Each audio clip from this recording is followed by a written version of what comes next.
அம்மா நான் ஒரு கொஸ்டின் கேக்குறேன், அதுக்கு பதில் சொல்றீங்களா? கேளு சொல்றேன்.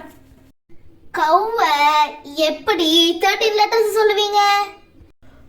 கவ்வு 13 லெட்டர்ஸ்லையா?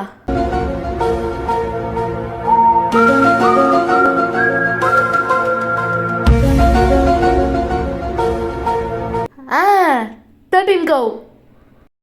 தப்பு. 13 லெட்டர்ஸ் சொல்லணும். லெட்டர்ஸ்லையா?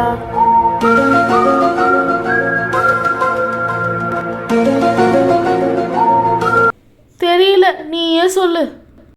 தெரியலையா? சரி சொல்றேன். கவுக்கு ஃபர்ஸ்ட் லெட்டர் சியா? இப்போ எஸ் இ இ சி. ஓ வந்துட்டு அதை அப்படியே போட்டுறணும். டபிள்யூக்கு double P O U P L E double. யூக்கு வந்துட்டு ஒய் ஓ யூ. கூட்டி பாருங்க 13 லெட்டர்ஸ் வரும்.